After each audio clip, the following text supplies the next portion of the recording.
नमस्कार। आज हम कालिदास के बहुत मशहूर संस्कृत नाटक अभिज्ञान शाकुंतलम को समझने की कोशिश करेंगे। हमारे पास इस पर एक काफ़ी गहराई से की गई समीक्षा है, तो देखते हैं इसमें हमारे लिए खास बातें क्या हैं। जी। हमारा मकसद है इस महान रचना का मतलब निचोड़ समझना, कहानी क्या है, इसके विषय क्या हैं और आज भी ये क्यों इतनी ज़रूरी है। बिल्कुल। और ये सिर्फ भारत में ही नहीं बल्कि दुनिया भर के साहित्य में एक खास जगह रखती है। हाँ, सुना है कि ये सबसे पहले पश्चिमी भाषाओं में अनुवाद होने वाले संस्कृत नाटकों में से थी। गेटे जैसे विद्वानों ने भी इसकी बहुत तारीफ की है। जी हाँ, ये बात सही है। चलिए तो शुरू करते हैं। अच्छा, सबसे पहले तो इसका नाम शकुंतला की पहचान। आपकी समीक्षा भी इसी से शुरू होती है।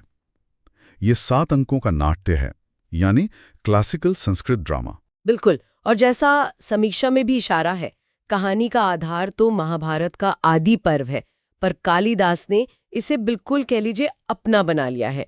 अपनी काव्य प्रतिभा से, श्रृंगार रस यानी प्रेम के अलग अलग रंगों से और एक आध्यात्मिक गहराई डाल के। कहानी तो शायद कई लोगों को पता होगी, राजा दुष्यंत और शकुंतला के प्रेम की। वो ऋषि कण्व के आश्रम में मिलते हैं। हाँ, और वहीं उन्हें प्यार हो जाता है और वो गांधर्व विवाह कर लेते हैं, मतलब आपसी सहमति से। लेकिन फिर कहानी में एक मोड़ आता है ना? वो ऋषि दुर्वासा वाला किस्सा। हाँ, वही ट्विस्ट है। शकुंतला अपने ख्यालों में खोई होती है, ऋषि दुर्वासा आते हैं, वो ध्यान नहीं दे पाती और अनजाने में उनका अपमान हो जाता है। और वो श्राप दे देते हैं कि दुष्यंत उसे भूल जाएगा। जी, और श्राप से मुक्ति का एक ही रास्ता है।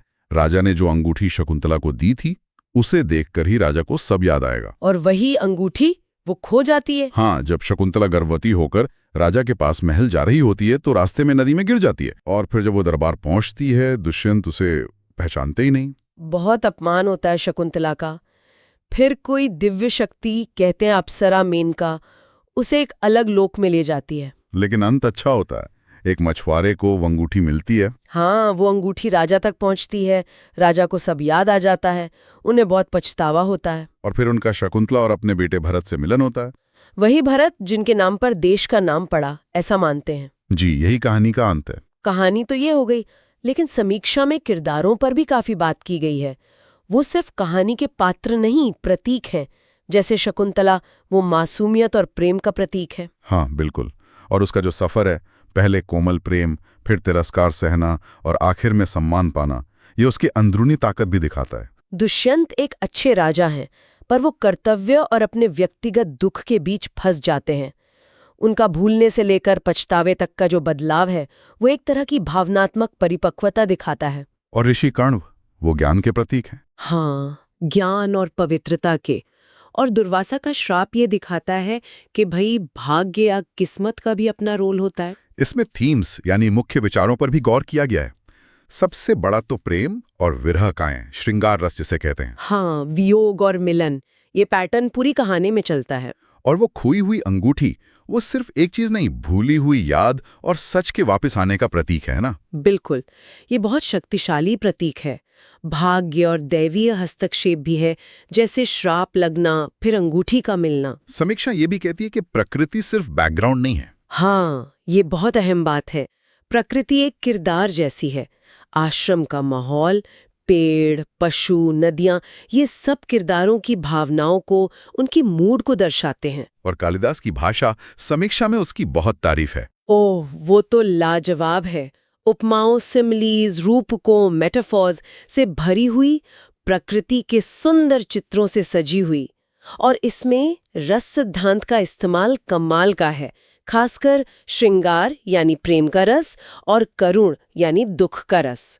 अंगूठी, जंगल, स्वर्ग जैसी चीजें भी गहरे मतलब रखती हैं। इसका सांस्कृतिक असर भी बहुत बड़ा रहा। जैसा हमने शुरू में कहा, पश्चिम में शुरुआती अनुवादों में से एक था ये। जी है, इसने पश्चिम को भारतीय साहित्य और संस्कृति से परिचित कराया।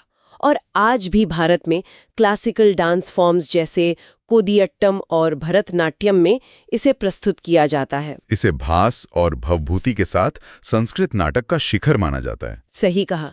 इसकी जो अपील है वो यूनिवर्सल है।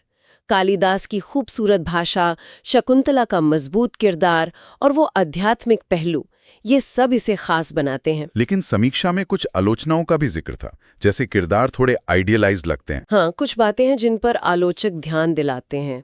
एक तो किरदारों का आदर्शीकरण, दूसरा कुछ हद तक एक पितृसत्तात्मक दृष्टिकोण भी दिखता है, जैसे शकुंतला की पहचान, उसका भाग्य पुरुषों पर निर्भर करता है। और अंत में वो दैवी हस्तक्षेप वाली बात। हाँ, जिसे ड्यूज एक्स माकिना कहते हैं, मतलब कहानी का हल अचानक किसी बाहरी दिव्य शक्ति से आ जाता है। तो ये कुछ बिंदु है सोचने के लिए। तो कुल मिलाकर देखें, अभिज्ञान शाकुंतलम सिर्फ एक प्रेम कहानी नहीं है, ये उससे कहीं ज्यादा है। बिल्कुल। ये प्रेम, हानि, याददाश्त और आखिर में मुक्ति की एक काव्यात्मक यात्रा है। कालिदास की प्रतिभा ने इसे अमर कर दिया है। ये भारतीय सौंदर्य शास्त्र और कहानी कहने की कला का एक बेहतरीन उदाहरण है। सदियों बाद भी ये नाटक भावनात्मक रूप से जोड़ता है, सोचने पर मजबूर करता है और सांस्कृतिक रूप से बहुत समृद्ध है। यहाँ एक सवाल मन में आता है, जो शायद इस समीक्षा को पढ़ने के बाद भी रह जाता है, जी, कि भाग्य, स्मृति और पहचान के ये जो विषय हैं, ये प्राचीन कहानी आज की दुनिया में कैसे रेजोनेट करती है। आज जहां पहचान और याददाश्त के मायने लगातार बदल रहे हैं, नई तकनीक आ रही हैं, ये कहानी आज हमें क्या सिखा सकती है? सोचने वाली बात है। हाँ, बहुत दिलचस्प सवाल है ये सोचने के लिए।